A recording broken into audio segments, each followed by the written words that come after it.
6 cuts across these weakened dark squares, and there is a neat little move coming up after knight c7. Can you spot it if I give you 20 seconds here? So a neat little attacking move. So 20 seconds starting from now. Can you spot what Kasparov plays here at move 26?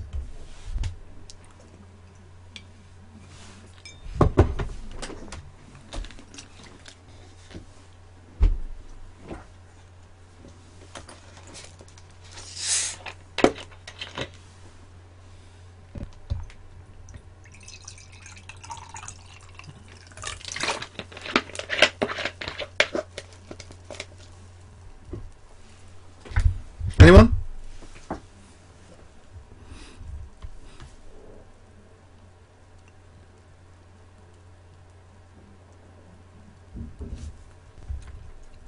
Are we still connected? Sorry. Oh, Yugi. Okay, someone's mentioned it. Knight f5. Yeah. Whoops. Knight f5. So if takes, you know, there's queen g5, mating on g7. You know, if takes queen g5, there'll be mate on g7. So knight f5, but black responds with knight e6, protecting the bishop with the queen. Kasparov takes that bishop, actually. He takes it. Because with taking that, you know, you'd think the dark squares maybe are weakened. There's a reason for taking that. Even though the bishop wasn't particularly great. Now knight g5. Knight c5. It's about creating exploitable weaknesses, not visual like weaknesses. This constant change from what visually or theoretically looks weak. Because would you all consider taking this bishop, which is really essentially blocked by its own pawns? But there's a reason. You know, the knight wasn't particularly amazing on g3 either. It's cut out of the game. So that trade is interesting. It's kind of in the process of weakening the black position in other respects. b4 now fixing the pawn on b5. Bishop b3, and now look at that, f7 all of a sudden has emerged as a dangerous weakness to have, forcing this retreat defensive move, bishop e8. Now rook d2. So with rook d2, what is happening here? Actually, there's a very nice maneuver now. Rook c2. Okay. Knight comes back, which facilitates maybe the bishop coming back as well, if it wants. And in fact, that's the next move, to chase the queen. Now knight d2, guarding the c4 square. And maybe also preparing c4. After king g7, c4. Black plays h5. So why did black play h5 here? Starting to look a bit dicey. There is a threat of c takes b, but it would be doubled pawns. So black playing h5, he does allow that c takes b, sacking the pawn. Queen d7, maybe he's got the idea he's just going to regain the pawn soon. But in this position, okay, Kasparov temporarily a pawn up, uses the opportunity here to play queen f3, and he's really in on these dark squares now. Look at these dark squares. The queen and bishop, whatever, attacking f7 as well. So rook takes c2 was played, exchanging off rooks. King g8. But now the bishop goes back. Simply the idea that black will lose time, precious time, if he takes on b5. But black wanted to regain his pawn, and he did play queen takes b5. And can you spot, well, I think I should tell you, but if you want to work it out, the next move is a simple attacking move, which I've kind of implied. So 10 seconds here. What is the final move of the game? If I give you 10, 15 seconds starting from now.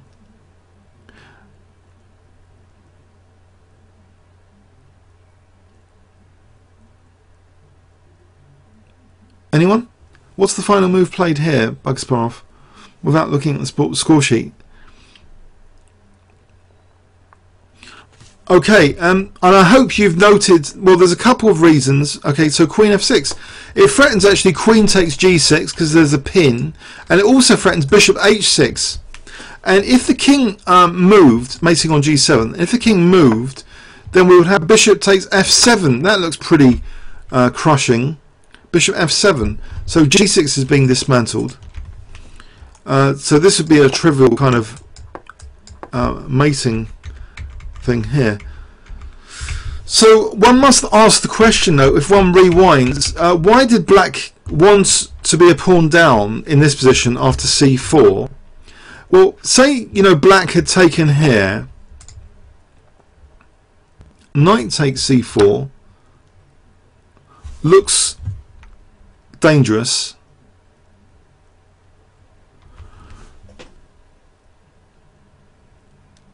You know, knight takes, rook takes. This bishop is protecting that knight. So say queen b7.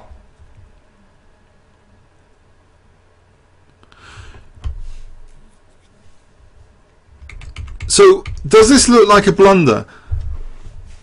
If we pause for thought there, black had temporarily sacked a pawn with h5.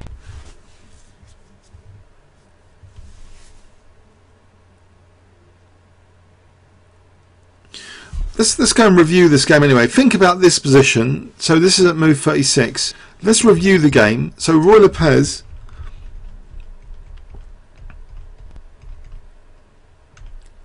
and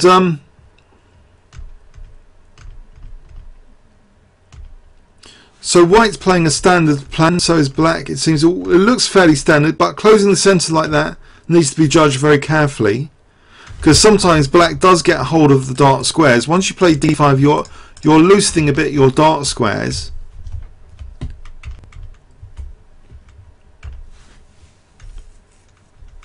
But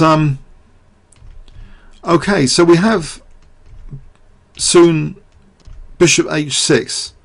So it prepares knight f5, which prepares to get the dark square bishop, which loosens d6 potentially.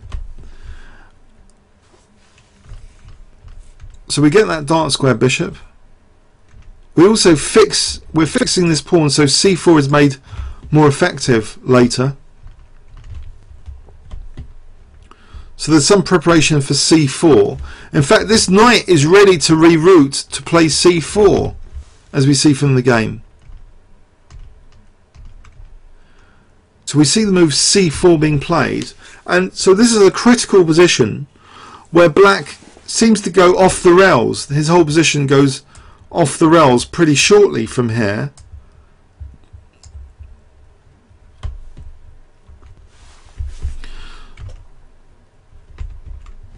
So in the game, h5. So pawn down and unable to get the pawn. This simple move here, really dangerous.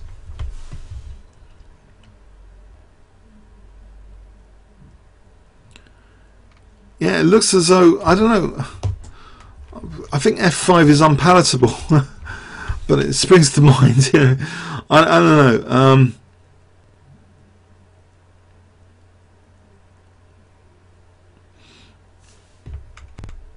So it seems an easy finish anyway with queen at f6. Who would like to go? Shall we go over one more Kasparov game, or shall we carry on next week? Does anyone want to go over one more Kasparov game, or should we could resume this particular Olympiad next week or another week? One last one. Okay, with the white pieces maybe. Okay.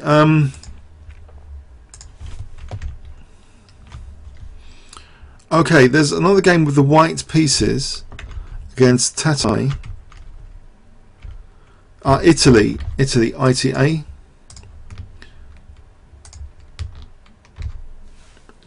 So Kasparov switches back to d4. So this is against Tate, Stefano Tate from Italy, who's only 24-20, by the way, so there's a bigger gulf. He's both 27-40. He's world champion at this point in time, Dubai Olympiad 1986. So d4, and Tate responds with knight f6, very popular move. c4, e6, very popular. Knight f3, d5, so another kind of Queen's Gambit declined transposition, or is it? After knight c3 we see bishop b4, so kind of hybrid between the Nimzo Indian and the Queen's Gambit declined. C takes, e takes, bishop g5. Black reinforces the f6 knight, and now strikes at white's centre with c5.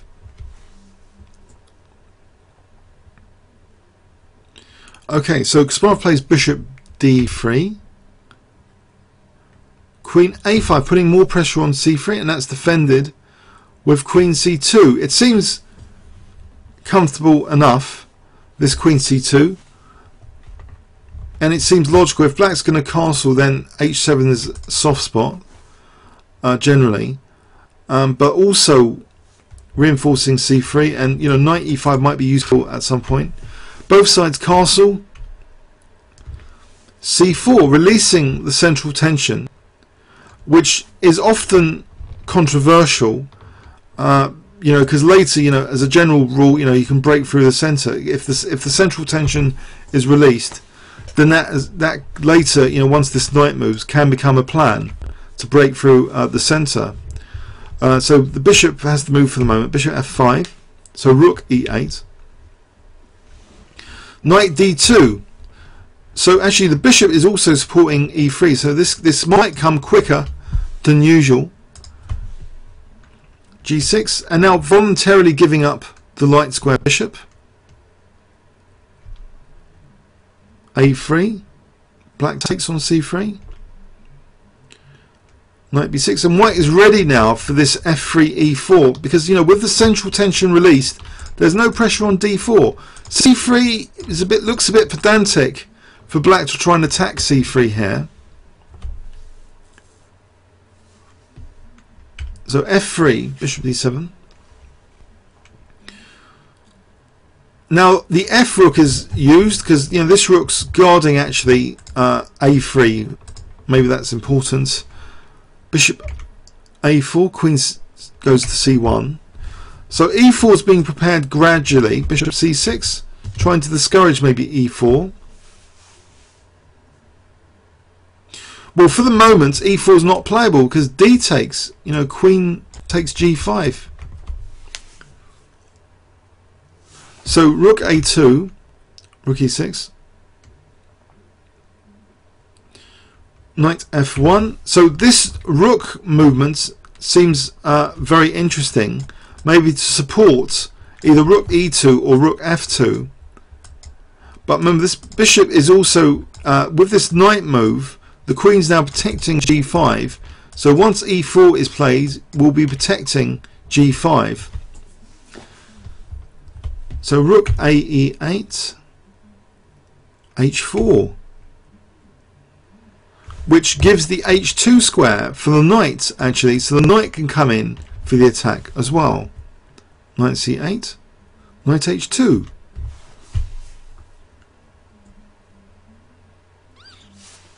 Black, you know, doesn't want the knight to come in to protect f6, you know, so he plays f6 now. And now knight d6, as though e4 is being, you know, padlocked by black. 1, 2, 3, 4 pieces all trying to restrain white from playing e4. Okay, so what does Kasparov do now? Does he abandon this e4 plan? Actually, he takes on d6 and plays h5. There's a softening to be done here on g6, and maybe this h file could be useful.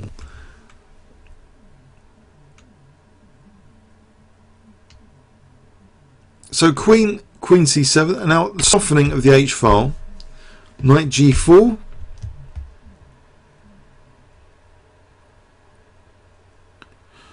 So it looks as though, you know, maybe e5, e4 and queen h6 could be dangerous with this knight and queen. Queen g7 guarding h6.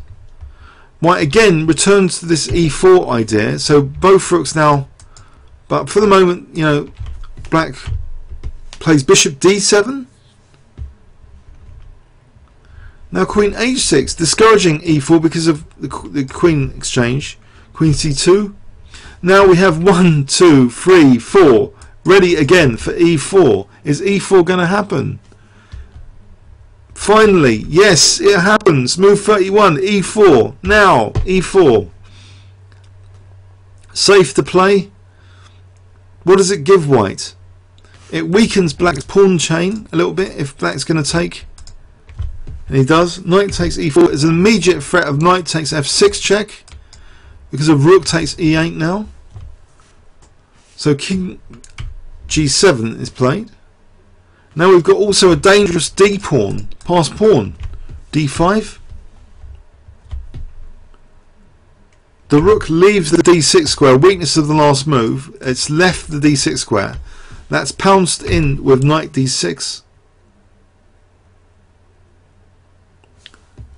A couple of rooks come off. A couple more. Leaving queen e7. There's a very serious threat. Coordinating potentially the queen and knight against the king here. Not worried about any queen c1 check. You know, maybe just king f2 and then he can carry on. Getting into the black position, not there. So check king f2. The king itself protects the e7 square.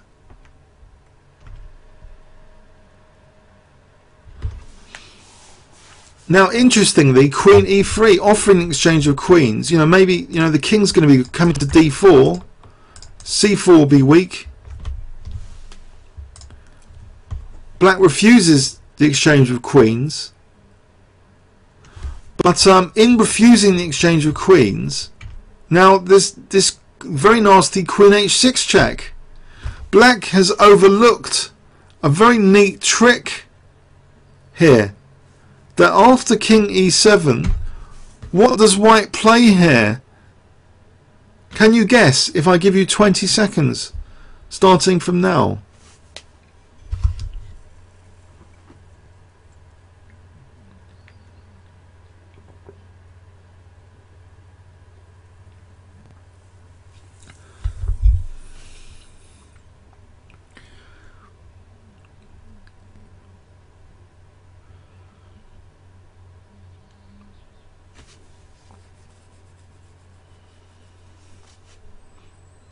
Okay.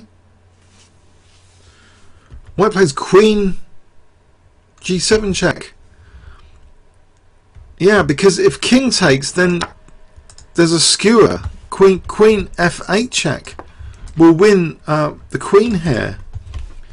So this tactic recurs, though. It recurs because after king d8, Kasparov simply, well, plays queen f8. It kind of recurs. It's echoed. Black resigns here in this position because king c7. White would just play knight e5 check, winning the queen. So that was the end of that.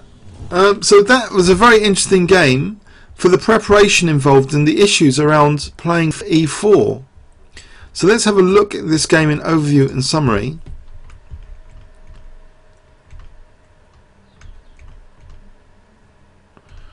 So the game did revolve around playing for e4. As soon as black played c4, this marked out, you know, the strategy for white to play for e4 later. And some nifty ideas in relation to that. You know, for black, you know, the queen's quite useful on g5, but this business with the knight coming over here is very interesting. Voluntarily giving up both bishops.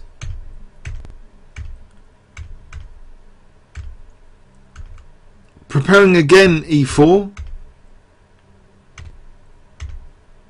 So once e4 happened, we get a passed d pawn, we get pressure on f6. A lot of things happen here, and it seems that the knight and queen are destined to attack the black king once the smoke clears here. After the rooks come off, the queen and knight are coordinating better than the counterpart pieces, the queen and bishop. What scope has this bishop got? It's very limited. So queen e3, didn't want to go into that endgame.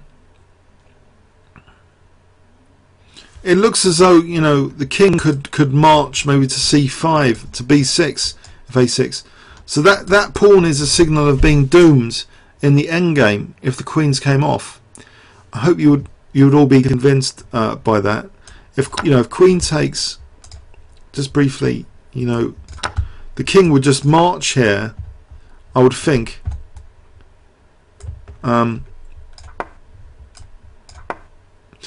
Anyway, it doesn't look that pleasant. You know, king c5 maybe.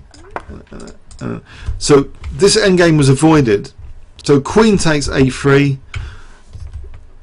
and elegant tactics come to the foreground after the check. Just queen g7. The queen itself is a tactical liability on a3. Okay. So I hope you enjoyed these games and got something from them. Any comments? Otherwise, I'll see you next week. Maybe we can have a look at some more games from this Olympiad in some detail next week. So yeah, thanks very much for coming. I'll put this on YouTube.com King's Crusher. I'll upload this video there shortly. Okay. Yeah, so we could carry on this Olympiad next week, if you'd like. Okay. Thanks very much.